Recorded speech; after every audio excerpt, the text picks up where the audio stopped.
نيابة عن الشعب نفتتح وێڕایبوونی ناکۆکی قوڵ لەسەر بەشێک لە مادەکانی پرۆژە یاسای هەمواری سێمی یاسای هەڵبژاردن هێنرایە دانیشتنی ئاسایی ئەنجومەنی نوێنەرانی عێراق و 7 مادەی لێ پەسەند کرا. ڕۆژی 6 تشرینی دووەمی ئەم ساڵیش بە وادەی ئەنجامدانی هەڵبژاردننی ئەنجومەنی پارێزگاکان دیاری کرا.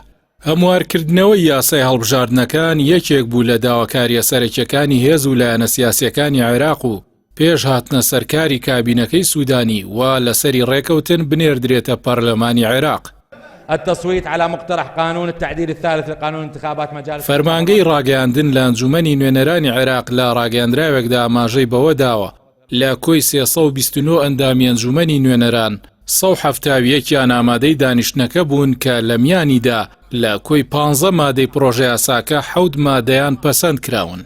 لەم پرۆژە تازەیەدا یاساکانی هەڵبژاردنەکانی ئەنجومەنی نوێنەران و ئەنجومەنی پارێزگاکان کراون بە یەک یاسا کە ئەمەش ناکۆچێکی قوڵی لە نێوان فراکسیۆنەکاندا لەسەر هەبوو. بەشێکیان داوایان وابوو کە جیا بکرێنەوە لە یەکتری.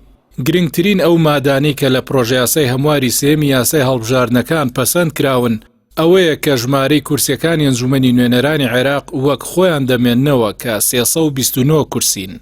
ژمارەی کورسی کۆتایی پێکهاتەکانیش 9 کورسیە و بەم شێوەیەن. کورسیەکانی پێکهاتەی مەسیحی دەبن بە 5 کورسی و بەسەر پارێزگاکانی بەغدا و نەینەوا و کەرکووک و دهۆک و هەولێر دابەش کراون. 1 کورسی بۆ پێکهاتەی SD لە پارێزگای نەینەوا، 1 کورسی بۆ پێکهاتەی سابیعەی مەندائی لە پارێزگای بەغدا، هەروەها 1 کورسی بۆ پێکهاتەی شەبەک لە پارێزگای نەینەوا و 1 کورسی بۆ کوردی فەیلی لە پارێزگای واسط. هەروەها 6 تشرینی دووەمی 2023 بە وادەی هەڵبژاردننی ئەنجومەنی پارێزگاکان پەسەند کراوە.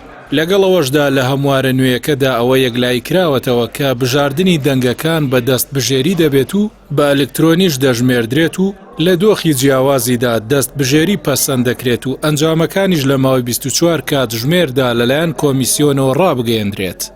أطلب من المجلس التصويت على مقترح اللجنة لتعديل البند ثامنا ليقرأ بالشكل الآتي: ثامنا أليف وباء. پەرلەمانی عێراق شەممەی داهاتوو کۆی هەموارەکە پەسەند دەکات.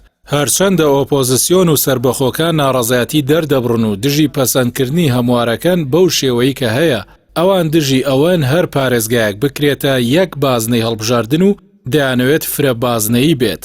هەروەها دژی سیستمی ساندلیگۆن بۆ ژماردن و دابەشکردنی دەنگەکان و پێیان وایە ستەمە لە کاندیدە سربەخۆکان و لە بەرژەوەندی پارتە گەورەکانە.